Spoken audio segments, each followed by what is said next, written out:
네, 성도님들 안녕하세요. 다시 우리 수요 신학 강좌 시간입니다. 오늘도 구원에 대하여 아마 오늘이 마지막 시간이 이번 시리즈 강의는 마지막이 될 것 같습니다.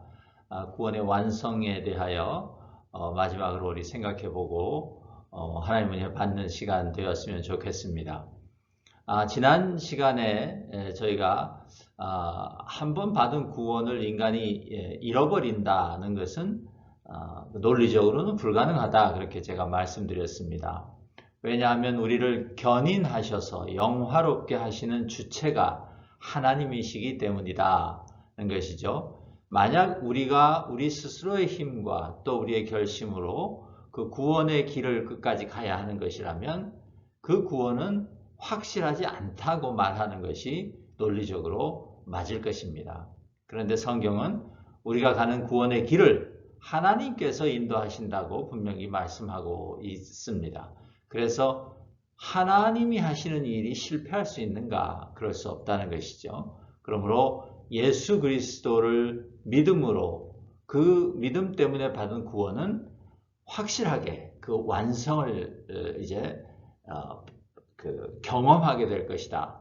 우리가 그렇게 말할 수 있습니다. 그러므로 그리스도를 믿음으로 얻은 우리의 구원은 결코 무효가 될 수 없다. 그것이 성경의 증언이다. 그렇게 저희가 지난 시간에 결론을 내렸었습니다. 하지만 성경에는 분명히 또 구원받은 사람이 믿음에서 넘어져서 그 구원을 잃어버릴 수 있다고 생각할 수밖에 없는 그런 말씀들이 존재합니다. 예를 들어서 마태복음 24장 11절부터 13절 지금 화면에 보시는 그 구절인데요.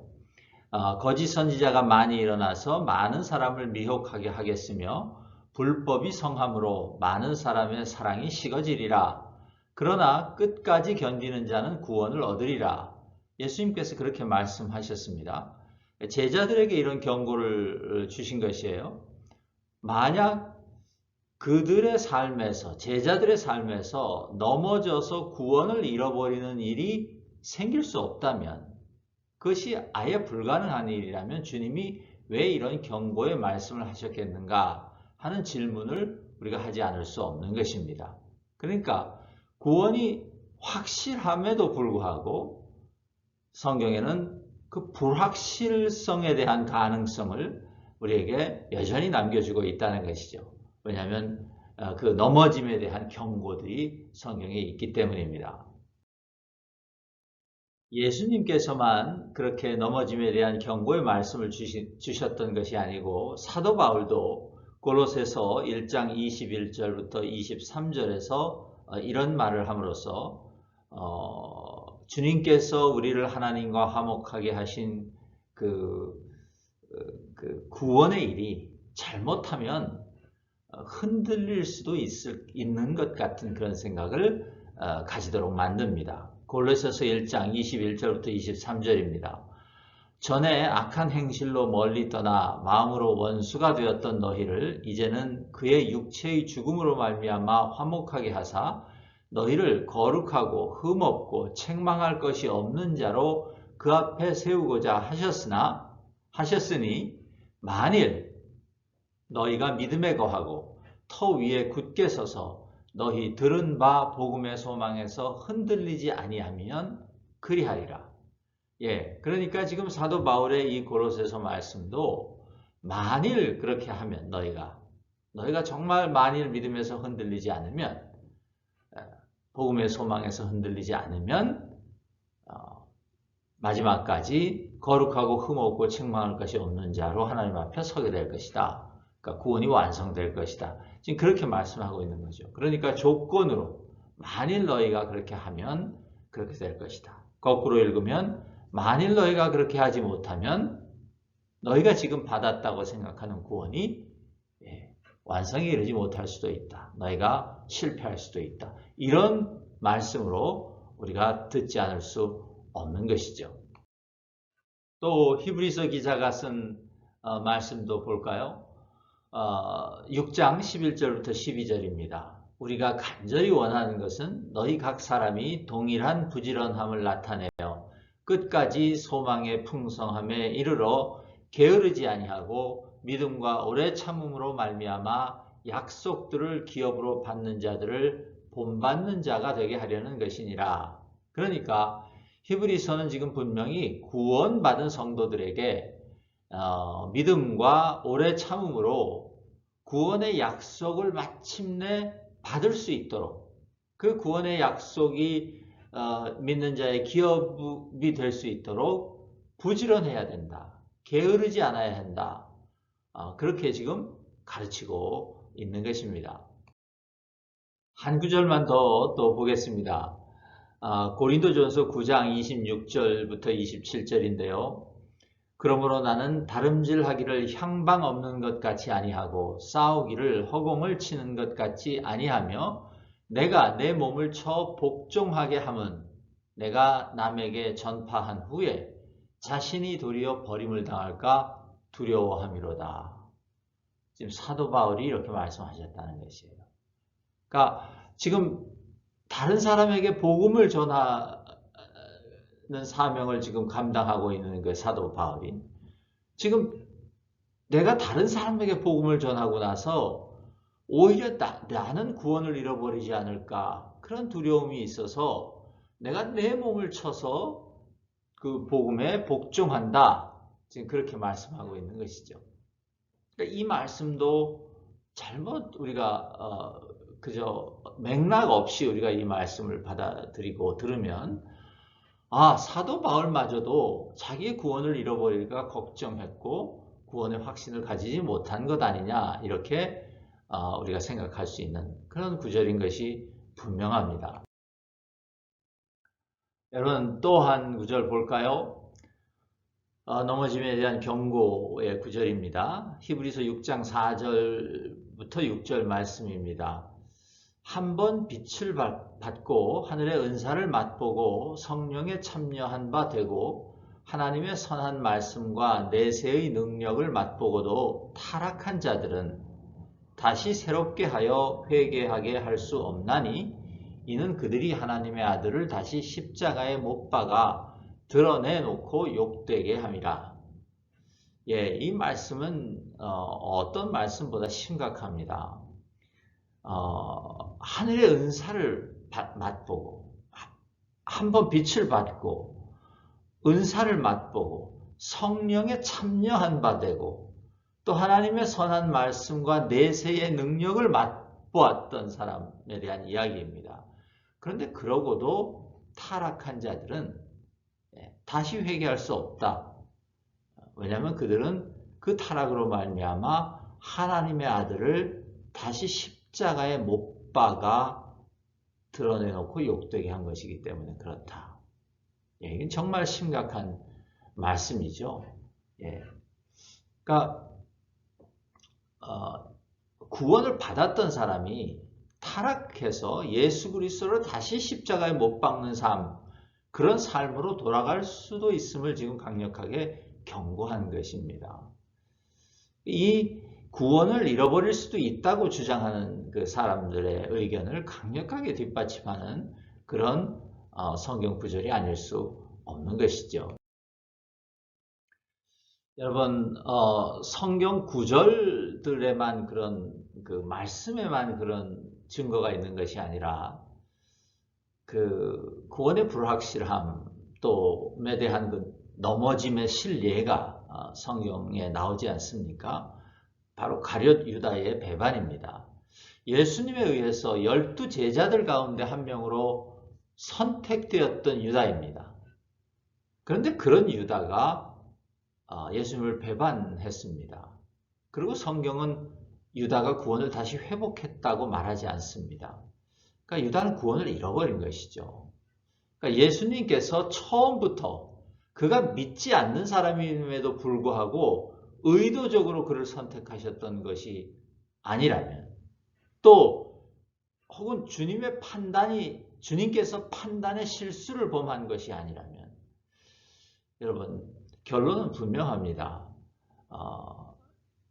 유다는 믿었던 사람이 분명한데 그 구원을 잃어버린 것이라는 것입니다.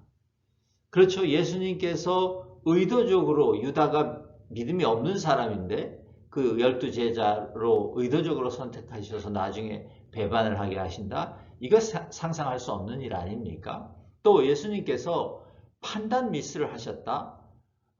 믿음이 없는 사람인데 유다한테 속았다. 여러분 그렇게 우리가 결론 내릴 수는 없지 않습니까? 예. 유다는 분명히 예수님께서 선택하셨을 때 그리고 예수님과 처음 함께 동행하던 그 배반하기 전에 그 유다는 분명히 믿음이 있는 신자였다고 우리는 생각해야 합니다. 그런데 예수님을 배반했고 그 다음에 다시 예수님을 믿는 믿음으로 돌아오지 않은 채로 그는 자기의 삶을 끝마쳤다. 그렇게 성경이 말합니다. 그러니까 이것은 명백하게 구원을 잃어버린 실례가 아니냐. 이렇게 주장하는 것이죠. 구원을 잃어버릴 수 있다고 생각하는 사람들, 주장하는 사람들은 이 가룟 유다의 예를 아주 중요한 근거로 삼고 있는 것입니다.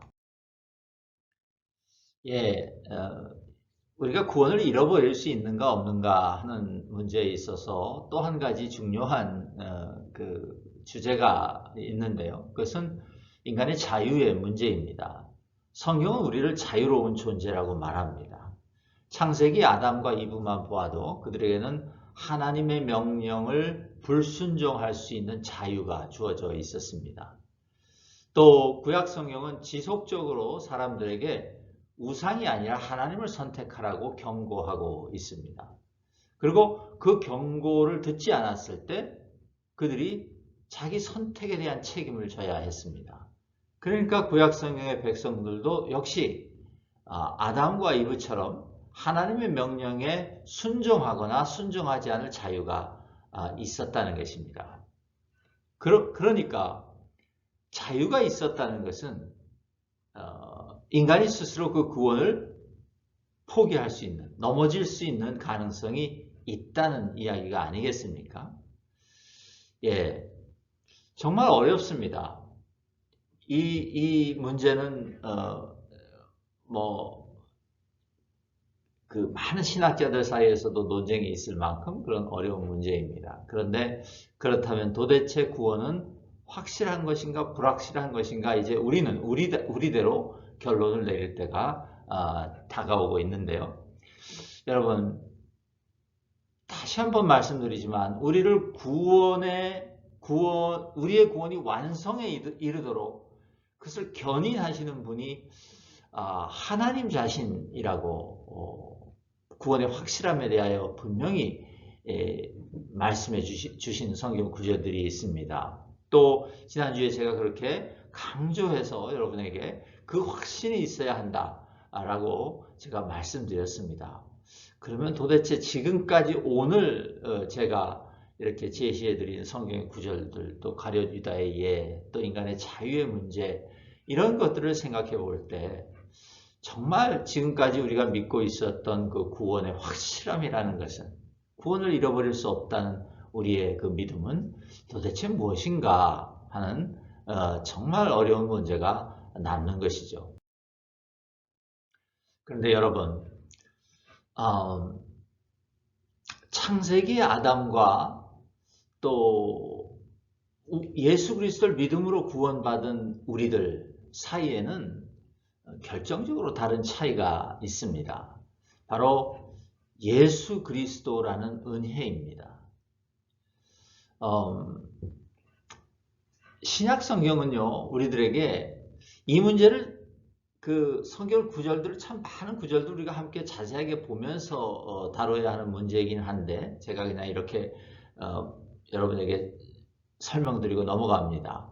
신약 성경은요, 믿는 성도들이 넘어질 수 있는 가능성이 논리적으로는 가능하다 말합니다.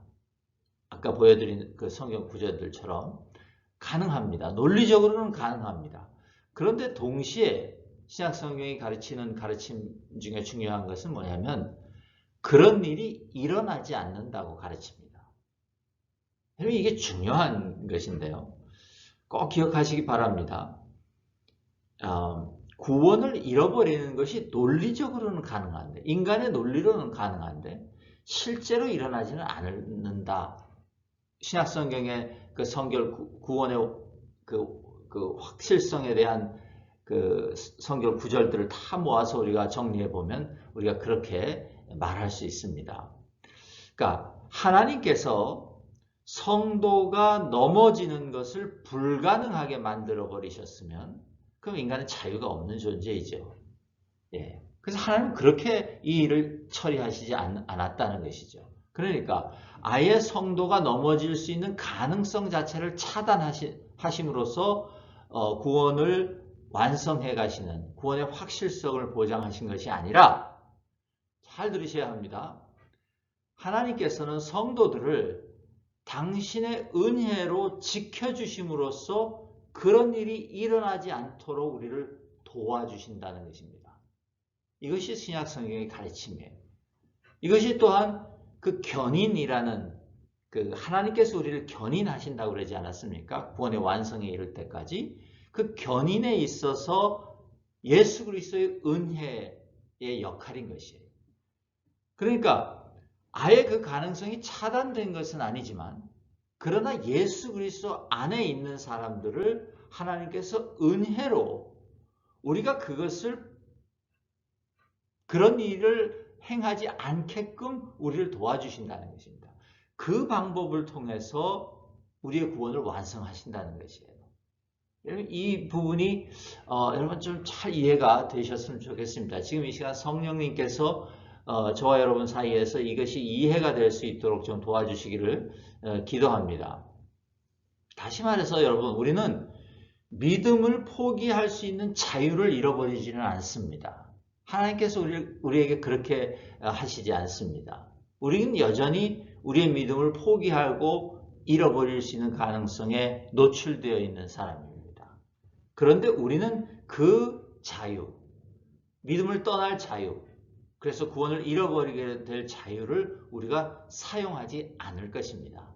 왜냐하면 성령님이 우리 안에 계시기 때문에 그렇습니다.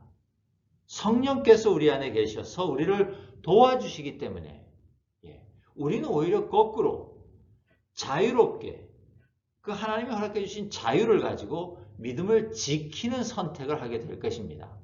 이것도 역시 왜냐하면 성령님이 우리를 도와주시기 때문입니다. 여러분, 이것이 여러분에게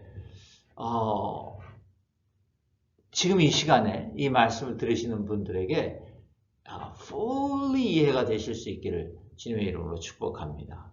이것은 좀 더 많은 시간을 가지고 우리가 함께 고민하고 생각해보고 기도해보고 공부해봐야 되는 주제이긴 하지만 여러분, 이것이 이해가 되시기를 주님의 이름으로 축복합니다.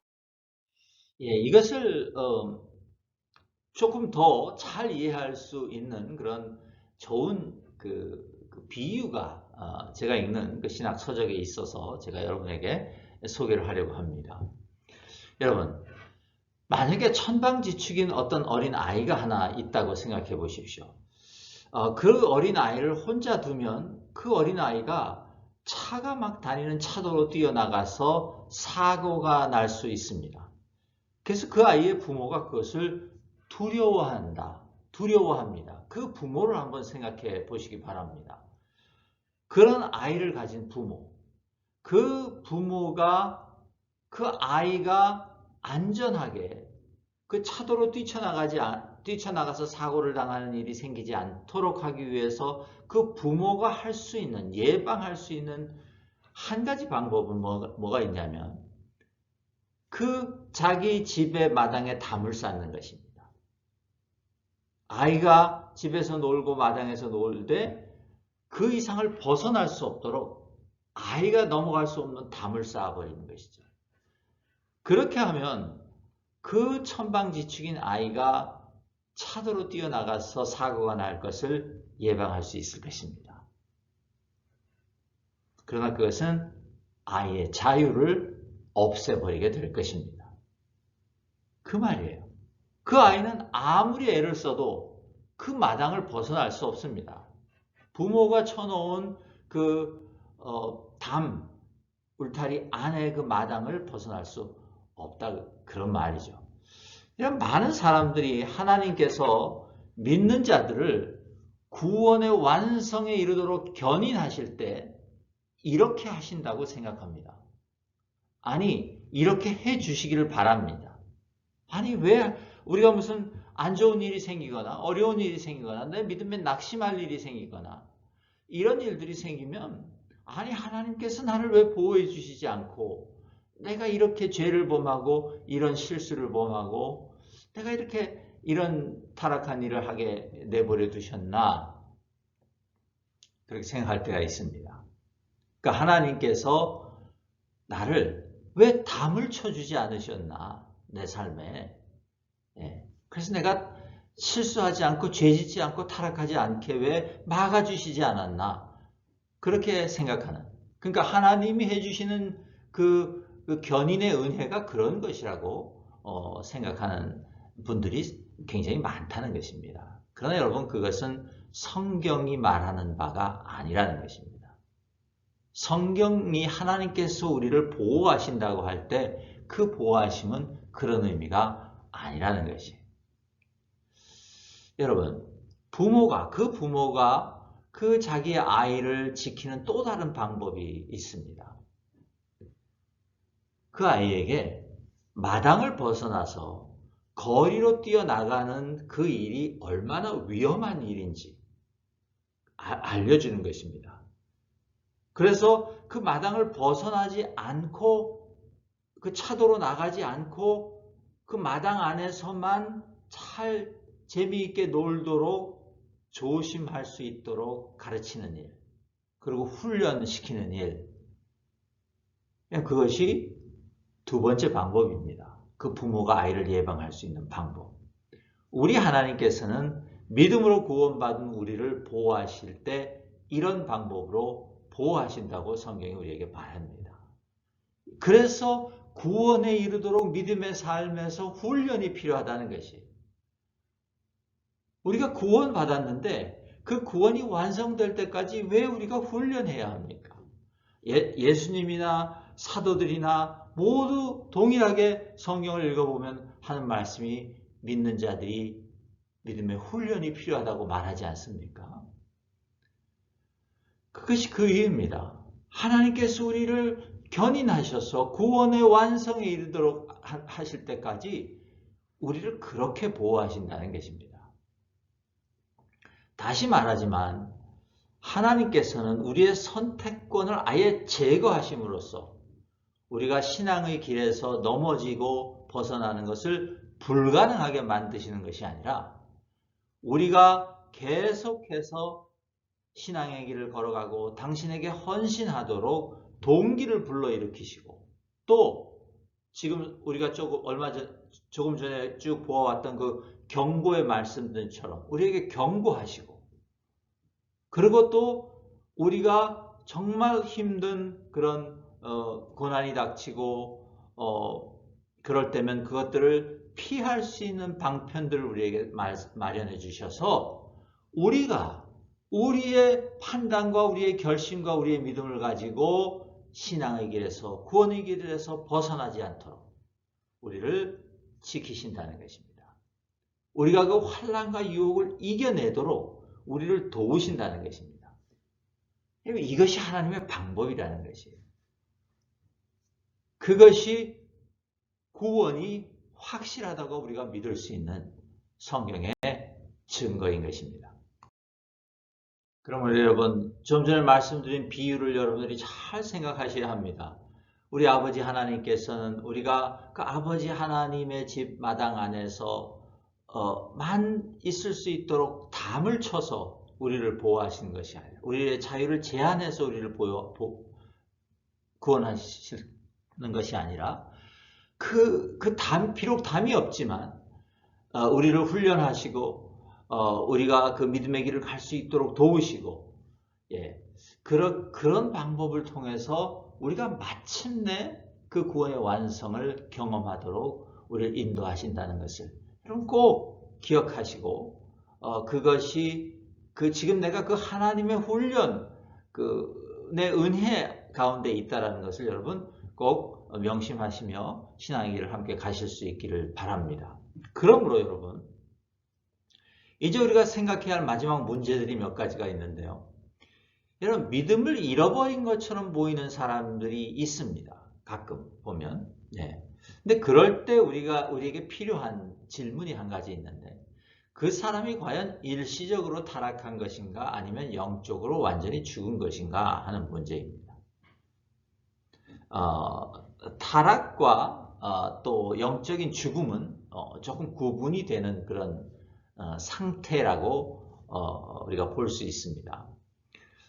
여러분, 베드로가 예수님을 3번 부인했던 일이 있습니다.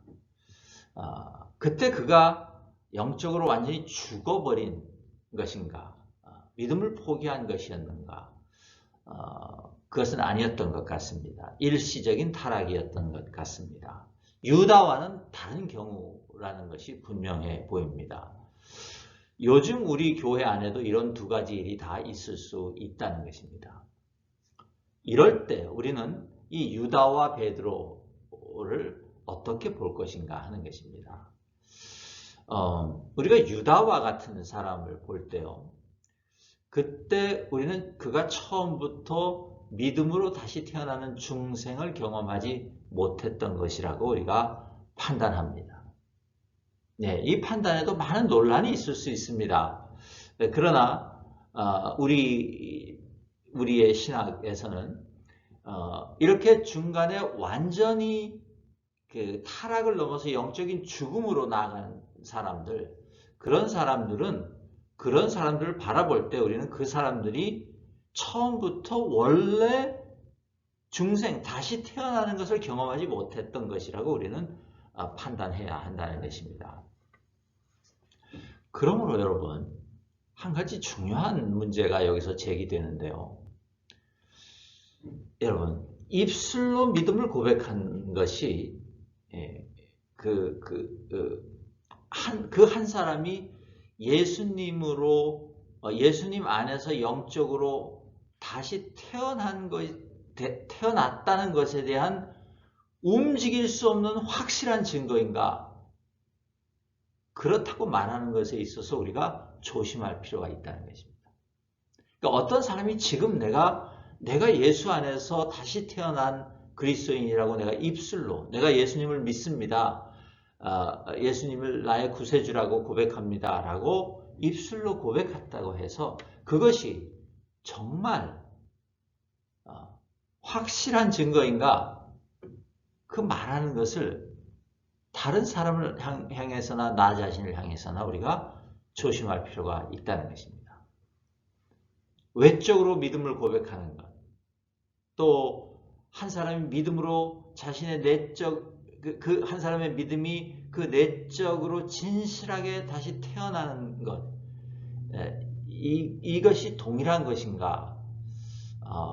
이것에 대한 좀 심각한 고민이 우리 안에 있어야 된다 하는 것입니다. 너무 중요하고 심각한 주제라서 제가 깊이 다루지는 않겠습니다. 그냥 문제만 제기하고 넘어가겠습니다.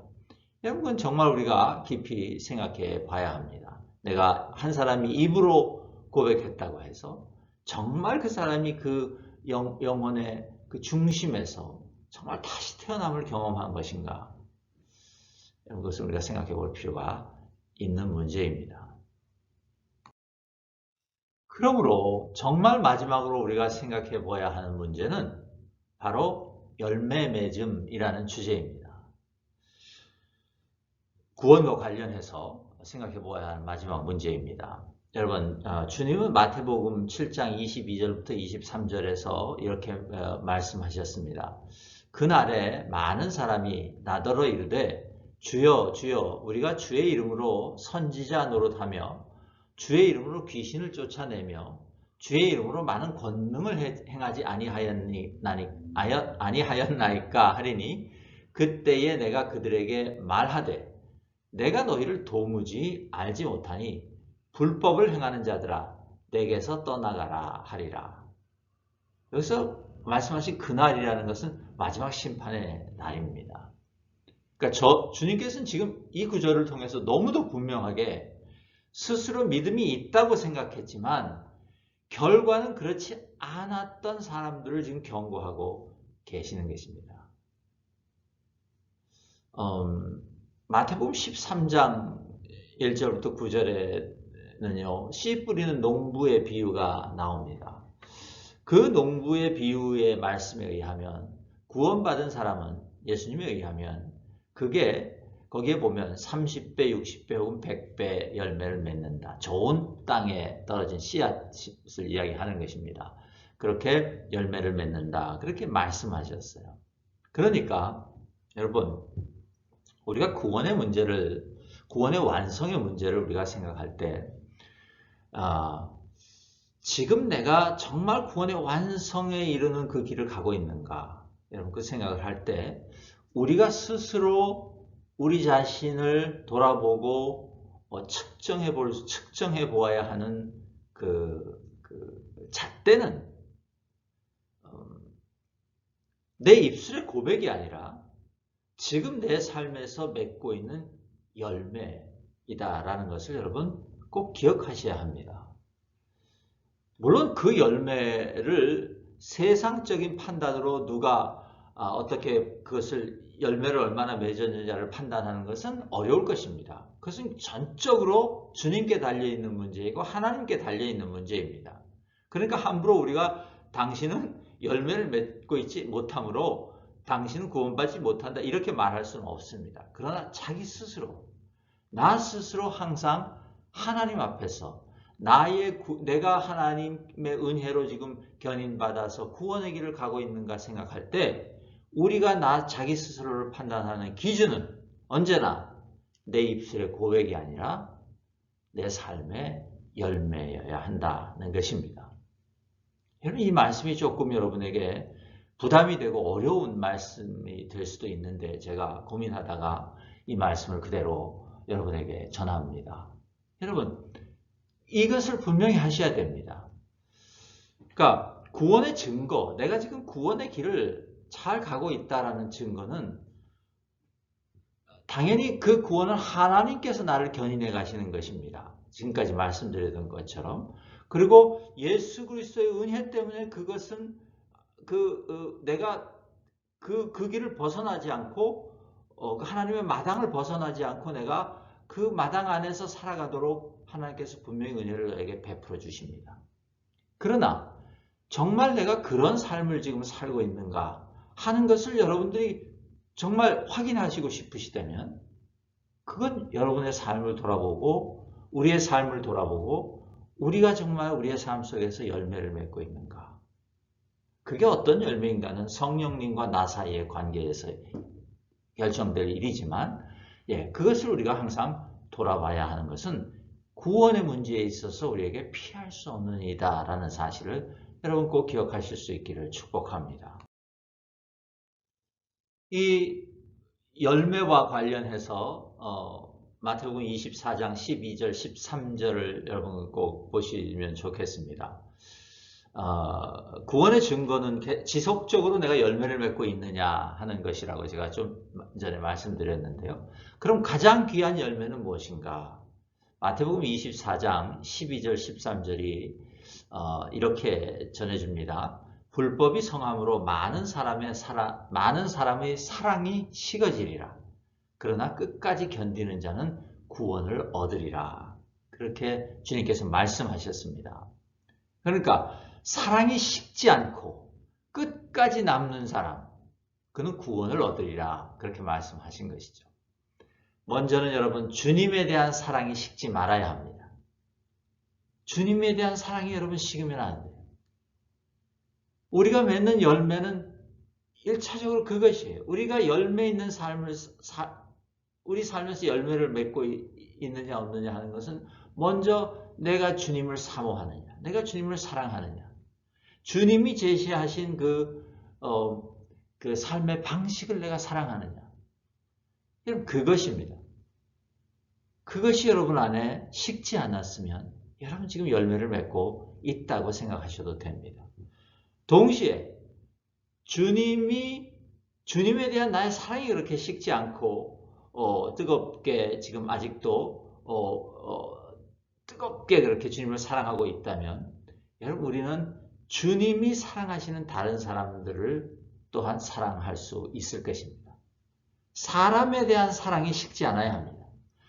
주님에 대한 사랑이 식었느냐 안 식었느냐에 대한 판단은 또한 사람에 대한 사랑이 나에게 있느냐 없느냐, 그것으로 판단할 수 있다는 것입니다. 그러므로 여러분, 가장 귀한 구원의 열매, 그것은 사랑이라고 우리 예수님께서 분명하게 말씀해 주셨습니다.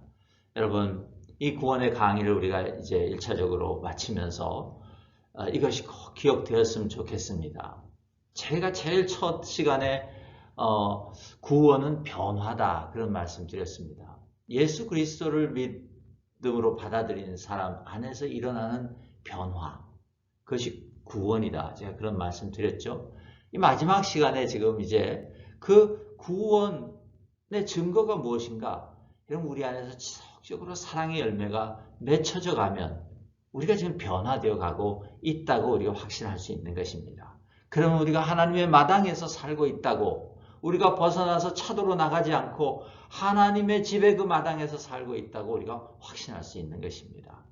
이것이 저와 여러분 안에 분명해지시기를 주님의 이름으로 축복합니다.